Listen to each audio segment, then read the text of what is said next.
LSU football was back on the practice field, and we've already got a shuffle along the offensive line. So what does it mean? Let's talk about it. Locked on LSU. Let's go.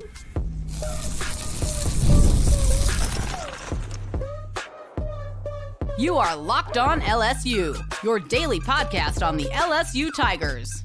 Part of the Locked On Podcast Network, your team every day. Okay, let's get it. It is Locked On LSU, your team every day. I'm your host, Matt Moscona. Thanks so much for making us your first listen. We're free, available wherever you get great podcasts, of course, on YouTube as well. So please subscribe. As always, one of the fastest ways to help us grow is by leaving your comments below. So thank you for that. Today's episode is brought to you by TurboTax, ready for stress-free taxes and the most money back guaranteed. Head over to turbotax.com today and get matched with your expert. Okay, LSU is back. This is all LSU football today. LSU football is back on the practice field on Wednesday. It was the first time media was allowed to watch practice so far in spring. Now, the media was only allowed about 25 minutes, but then Brian Kelly also met with reporters after practice for the first time in spring. Now, I will tell you candidly, on Saturday, the media gets to watch the whole practice. So I'll do a full recap after Saturday's practice and tell you everything I saw for the entire practice. So make sure you're here for that. Great time to subscribe if you're not subscribed yet here to Locked On LSU. I want to run through a lot of what Brian Kelly had to say, but I want to give you my biggest takeaways as we kind of run through it. And if you were here over the weekend when LSU practiced for the first time, while there was no media availability, I did get a little insight from some people that were there that told us about the starting offensive line. Now, if you're an everydayer, thank you for that. You know my contention here. I think the single biggest question for LSU football, the single biggest thing that could prevent LSU from making the college football playoff or winning a championship is the offensive line. I'm not saying they're not going to be good. I'm just saying that's the biggest question mark, okay? You have a fifth-year senior starter at quarterback who threw for 4,000 yards, leading returning passer. You have a ton of receiving talent. You went and added Bauer Sharp in the transfer portal at tight end, who was the leading receiver at Oklahoma a year ago. Your leading rusher, Kate Durham, is back. You've got talent at every level of the defense. You're returning Jacobian, Guillory, Harold Perkins off of injury. You got Whit Weeks coming back. You went and loaded up in the secondary. Like, you've got talent everywhere. You got talent everywhere. The gigantic question you have is on the offensive line because you are losing 4 starters that combined for 171 career games played. I know they went in the portal and they added Braylon Moore and they added Josh Thompson and they've recruited well, and that's awesome. But you lost 171 games played across the offensive line. Who settles in where? How do they gel together? It's a giant question. Again, I'm not saying it won't happen. I'm just saying it's the thing we got to watch as you push off from the dock in spring, as you make your way through fall camp, and then ultimately when the season kicks off. Now, on Saturday, we told you left to right, Tyree Adams was the first left tackle.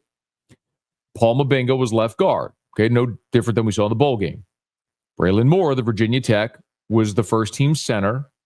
DJ Chester, who started all 13 games at center last year, was at right guard.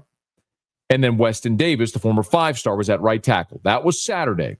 Well, at practice on Wednesday, Adams and Mabenga were on the left side. Chester ran first team center.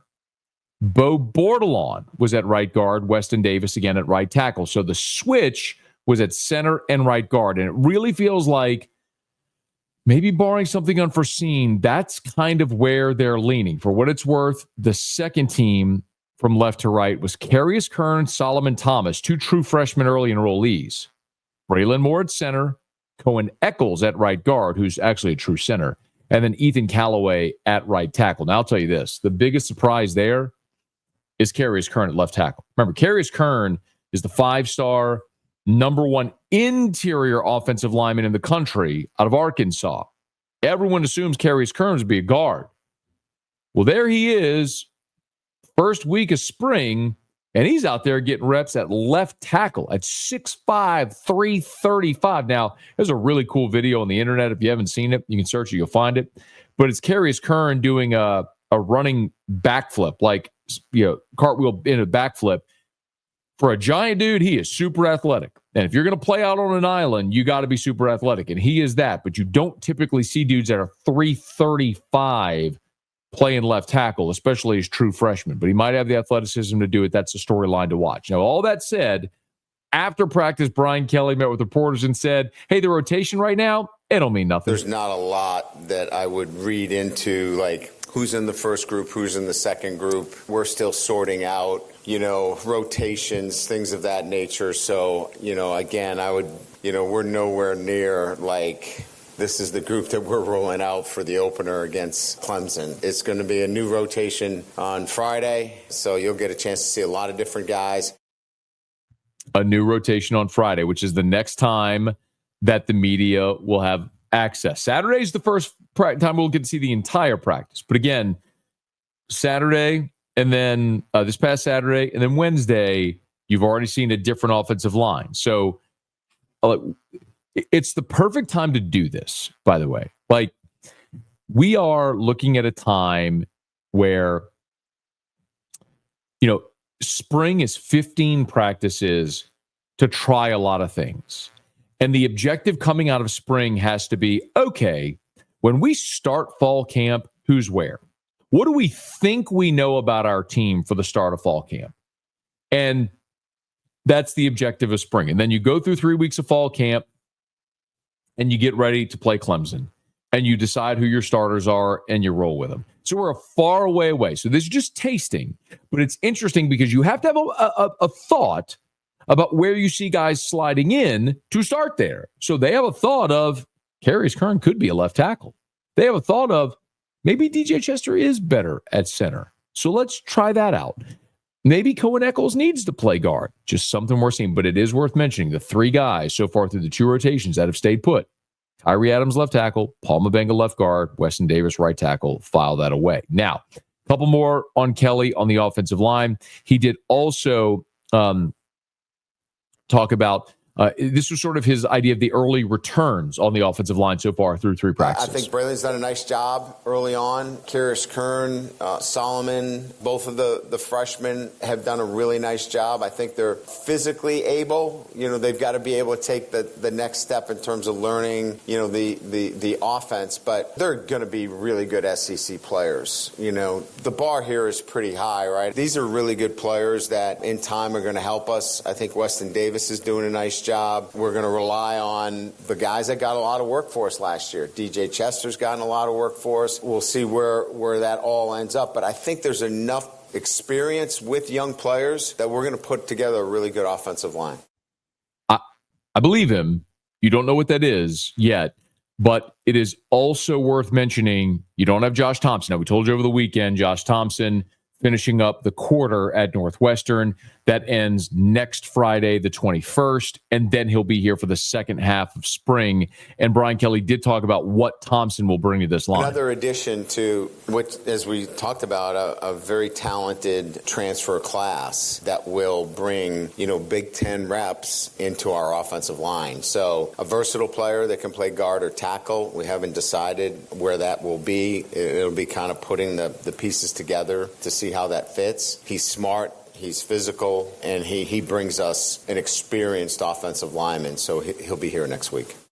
He is also got great pedigree. His dad played in the NFL. Josh Thompson's dad did. And Brian Kelly's right when he talked about, a guy that's got a ton of experience. You're talking about a guy in Josh Thompson that had played 646 snaps this past year at Northwestern. So a very experienced player. I say it again. He said they haven't decided if they were going to play guard or that they were going to play Thompson at guard or tackle. And I'm going to continue to repeat this for you because this is my understanding. They would love for Josh Thompson to play guard. But Josh Thompson playing guard is contingent upon Tyree Adams and Weston Davis winning the starting tackle jobs. And if that happens, awesome. Because now you got Braylon Moore at center, Josh Thompson at right guard. It looks like Paul Mabenga at left guard. And then your tackles in Adams and Weston Davis, who were both top 100 overall prospects when they signed with LSU. The oddity is we live in an era now where top 100 prospects don't sit and wait their turn. But it looks like Adams and Davis have done that. And we're excited about what those guys can be. But their progress is going to be huge. Because if those guys come along, then great. Josh Thompson can play guard.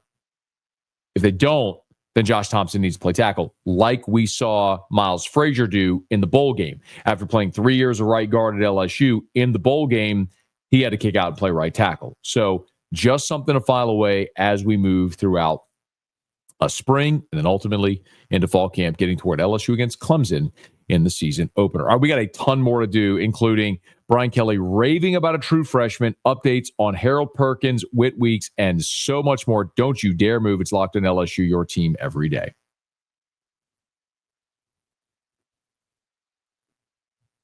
Ever check your bank account and wonder, where'd all my money go? Between dining out, online shopping, and entertainment, it's easy to lose track. That's where Monarch Money comes in. Your personal CFO, giving you full visibility and control over your finances. Monarch Money isn't just a budgeting app. It's a complete financial command center. You can track all your accounts, investments, and spending in one place. So you stop just managing your money and you start building wealth. It's when you start using Monarch Money, you realize just how much you're spending on things like food delivery. So now you can budget and be smarter and save more. And instead of juggling multiple apps, you can use Monarch to check your finances, track spending, and even plan your long-term goals. So take control of your finances with Monarch Money. Use code LOCKEDONCollege at monarchmoney.com for 50% off your first year. That's monarchmoney.com, code LOCKEDONCollege for half off your first year. Today's show is also brought to you by Factor. I've told you my story about Factor before, y'all. If you're looking to optimize your nutrition this year, Factor makes eating well easy with chef-prepared, dietitian-approved meals that are fresh, never frozen, and ready to heat and eat in just 2 minutes. They got 40 different options across 8 dietary preferences. So if you want calorie smart, protein plus, keto, you could do it. They got smoothies and breakfast and grab-and-go snacks to keep you fueled all day long. And I'll tell you, I have been a Factor subscriber long before we started doing the reads here on Locked on LSU. Years ago, my wife, who would spend her Sundays doing meal prep, said, we got to give you your Sundays back. So I started searching for meal prep services. I've subscribed to all of them, y'all. And I'm telling you point blank, Factor is the best one that I've ever used. The meals are delicious. It's convenient. My Factor box comes every Monday delivered to my door. I have meals for the entire week. If you want to do just entrees, like all I do, I intermittent fast. So all I do are entrees for breakfast, or excuse me, for lunch and for dinner. I don't do breakfast or snacks. So I get my entrees, they're delivered to my door. You slit the film, put it in the microwave for 2 minutes, heat, eat, you're done. It's delicious. It's convenient. And it's so easy also, like if you're going to be on vacation and you want to skip a week, you get an email every week notifying you that of your order. And if you want to make a change, it's like tap, you make a change. If you want to pause for a week, it's so easy, y'all. If you've never tried Factor, do it. And we got a great deal for you. You eat smarter with Factor. Get started at factormeals.com/LockedOnCollege50 off and use code LockedOnCollege50 off to get 50% off your first box plus free shipping. That's code LockedOnCollege50 off at factormeals.com/LockedOnCollege50 off to get 50% off plus free shipping on your first box. When Brian Kelly met with reporters after practice on Wednesday, he gushed about a true freshman. And this was so good to see because we are all very excited about Harlem Berry. Look, you got Caden Durham back, who's your lead rusher, and he's going to be awesome. But when you add the number one running back in the country, a guy who's as versatile a player, receiver as he is a runner, you want to see it work and be impactful right away. And what Brian Kelly said about Harlem Berry had nothing to do with his athleticism and everything to do with his knowledge of the position. Remember, this is a 5-star freshman going through his first week of spring ball. While his classmates in high school are finishing up their spring semester of their senior year, he's going through practice at LSU. And listen to this. Pleased with some of the little things that you need to see from a running back. And that is, for example, we run a lot of inside run drill, and that requires you've got to hit it up inside and you got to slog it away, and 3 or 4 yards is a good run. a touchdown was a good run in high school for him. And so you don't know how these guys handle that, right? He really clearly understands the running back position is one where sometimes a 3-yard run is a really good run. Today, for example, he had a chance to maybe bounce a play where he really crammed it inside and took the 3 or 4 yards, and it was the right read. You really don't coach those things. You just have a knack for them or you don't. And so those early indications are really positive. He's got to keep building in the weight room. He's got to build a coat of armor. He's got to get stronger. But it's a nice thing to see when you don't have to coach every aspect of a particular player, and that's Harlan Berry. And he's going to be coached well by Frank Wilson. But again, the knowledge of the position already for a young guy puts him way ahead, especially when you already consider the physical ability that Harlan Berry has. Okay, speaking of physical ability, like we know guys like Harold Perkins, Whit, Jacobian, Guillory have it. They're proven at this level. They've been great players at the college level, but they're all coming off of injuries. So there's a lot of practice video that's surfaced. Our friends over at WBRZ Television, if you go to YouTube and search WBRZ, they got about 11 minutes of just raw video of practice. And some of the video that they have is of Whit Weeks and Jacobian Guillory working off to the side, going through some of their rehab. Great thing about Whit is coming off the broken leg. He's got a little brace maybe on around his foot and ankle, but no cast, and he's moving actually pretty well there. But here was Brian Kelly with the update on Harold Perkins and Whit Weeks. They're both moving around. They're very active in our, progression of their rehab. They're both going to be ready for our June training and fully cleared. So, that gives them the whole month of June and July prior to coming into camp. So they'll have no restrictions going into camp. So we feel really good about it. It's not surprising to hear that about Whit. Just follow the timeline here. Whit had a broken bone, usually 6 to 8 weeks, and you start to get rolling. He was injured on New Year's Eve, was the game day, right? So you talk about June, that's 6 months for Whit, not a surprise. Perk is a little surprising on that timeline. Now, I know guys recover more quickly from ACLs now than they ever have before, but his ACL tear, remember, was against UCLA at the beginning of October. So if you're talking about having Harold Perkins with no restrictions in June, you're talking about 8 months. 8 months after surgery, and he's got no restrictions. That's pretty incredible. We can talk about, let me give you an example. Logan Diggs is another athletic guy, a running back. He has to stop, start, cut.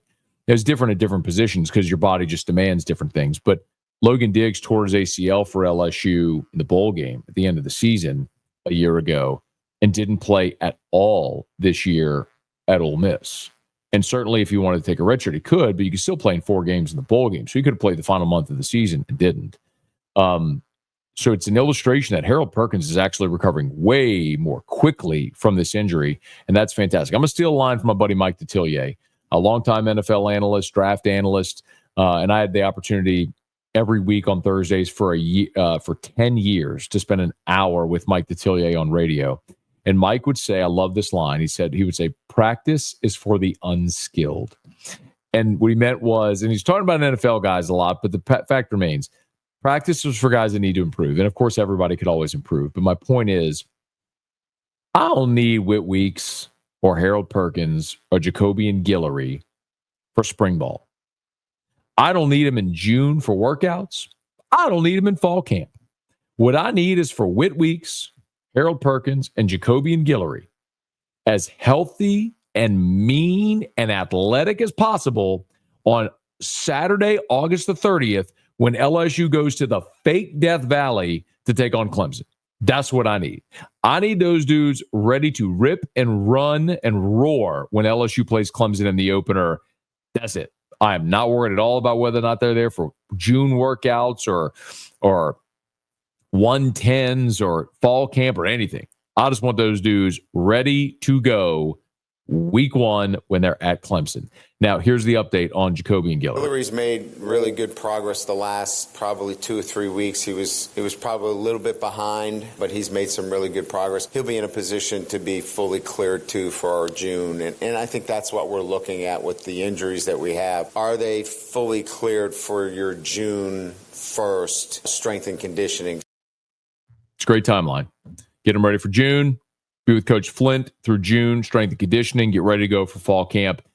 Look, let me give you a for instance from a year ago with Zy Alexander. Okay, Zy Alexander tore his ACL at the end of October against Army, and it wasn't until really the first month of the season that Zy was ready to go to become a full speed starter again. It took him 10 months. So, and that was an ACL from a guy in the secondary. So, I mean, you're just talking about a comp with Harold Perkins, or even a guy like Guillory here's coming off the Achilles. It's about getting these guys back into game shape and play. Like Zy Alexander was there for the start of fall camp in August. I mean, he went through the whole thing, but he was running threes and scout team, and they were just taking him slow. He didn't start the opener against Southern Cal, but then throughout September started ramping up, and by October, he was your guy. Again, he was your best. I mean, he was your highest rated defensive player. So, maybe second highest rated defensive player behind Braden Swinson. But anyway, all that to say, you saw it ramp up, but it's about getting back into game speed and conditioning. That might be what it seems like it is right now for Jacobian Guillory. Now, when Jacobian Guillory is back on the field, he is going to be coached by Kyle Williams. This was the first time since LSU hired Kyle Williams that Brian Kelly spoke about the new defensive line coach. So we'll let you hear what Brian Kelly had to say about why they landed on hiring Kyle Williams as we continue Locked on LSU, your team every day. Today's episode is brought to you by TurboTax. This is a message from our sponsor, Intuit TurboTax. Taxes was waiting and wondering and worrying if you were going to get any money back. And then waiting, wondering, and worrying some more. Well, now taxes is matching with a TurboTax expert who can do your taxes as soon as today. An expert who gives you and your taxes their undivided attention as they work on your return while you get real-time updates on their progress so you can focus on your day. An expert who will find you every deduction possible and file every form, every investment, everything with 100% accuracy. Also, you can get the most money back guaranteed. No waiting, no wondering, no worries. Now, this is taxes. Get an expert now on TurboTax.com.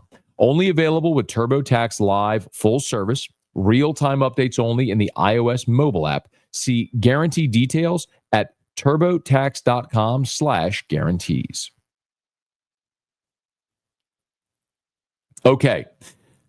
Kyle Williams on the practice field with his squad and going through practice for the first time that the media saw on Wednesday. Some videos circulating out there. The former Tiger All-American, 13-year NFL veteran.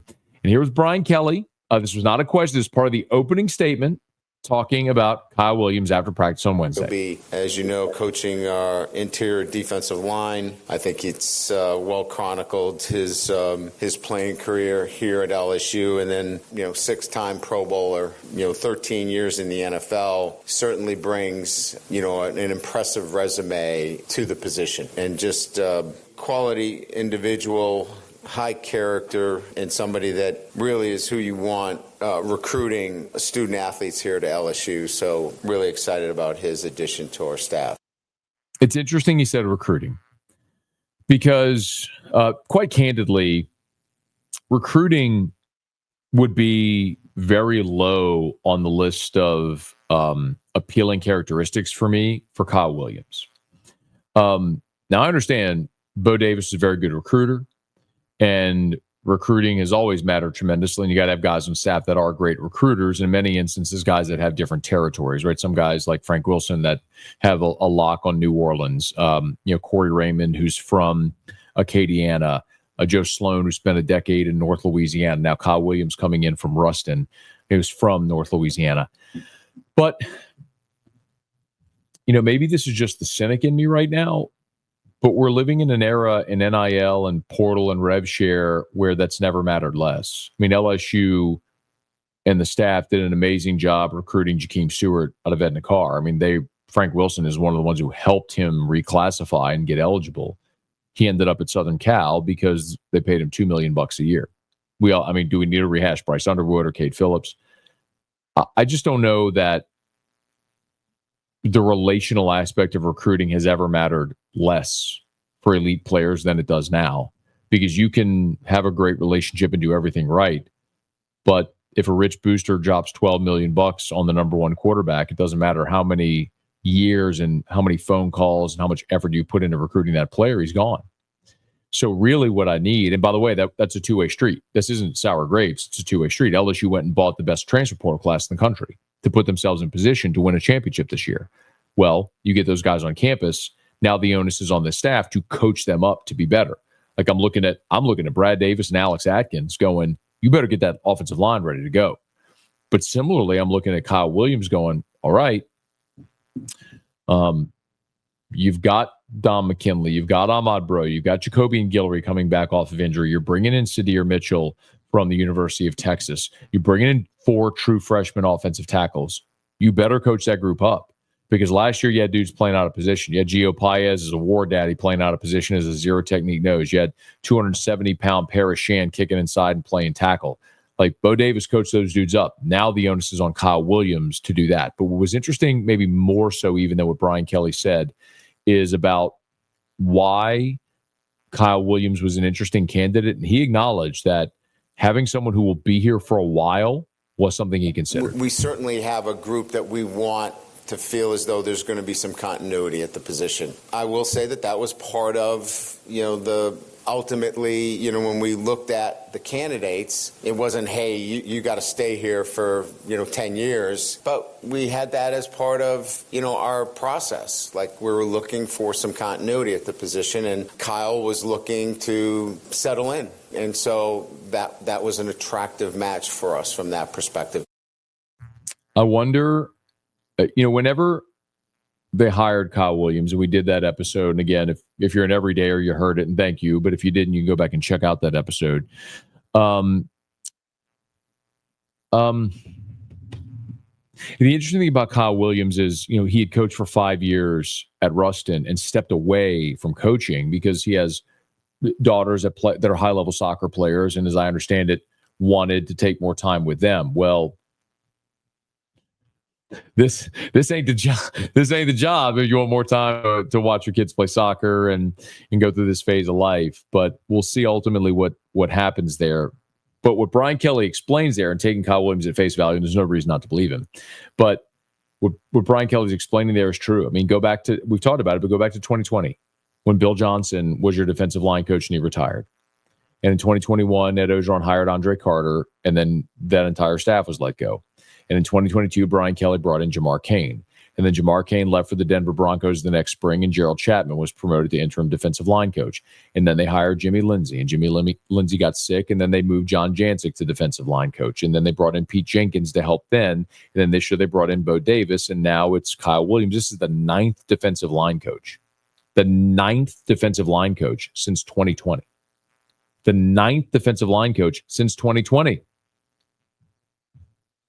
Jacobian Guillory, by the way, is going into his 6th year. Jacobian Guillory will have had 9 different defensive line coaches during his 6 seasons in Baton Rouge. Yes, I completely understand Brian Kelly's point in wanting stability on the defensive line. Absolutely, I understand and completely respect that. Is Kyle Williams going to deliver that? Hopefully. And hopefully he checks all the boxes. Hopefully he recruits really well, develops those great relationships, but more importantly, is a technical win for LSU on the defensive line, because you got to have that. Okay, y'all. Friday, LSU's back on the practice field. There is 20 minutes of media availability, but Saturday's the big day. Saturday is when the media gets to watch the entire practice. So I can't wait for Saturday's episode. I'll give you a bonus episode on Saturday where I'll tell you everything I saw on at LSU's practice on Saturday, and we get the full availability. So, man, we got so much going on right now with LSU baseball getting set to start a conference play, the LSU women's basketball team hopefully getting ready for a Final Four national championship run, the gymnastics team on their way hopefully to back-to-back championships, and LSU football right smack dab in the middle of spring. It's an awesome time to subscribe if you haven't done so yet. Hey, thanks for making us your first listen every single day. Now for your second listen, how about you go check out Locked On College Basketball, the most informed college basketball fans throughout the madness. Find Locked On College Basketball on YouTube or wherever you find podcasts. If you are listening to us on podcasts, thank you so much. Please subscribe on your favorite podcast app. Rate us, leave a review if you're on YouTube. Smash that like button, subscribe to the channel, hit the bell so you're notified whenever we post a new video, and let a friend know if they love the Tigers. We got you here every day for Locked On LSU, your team every day.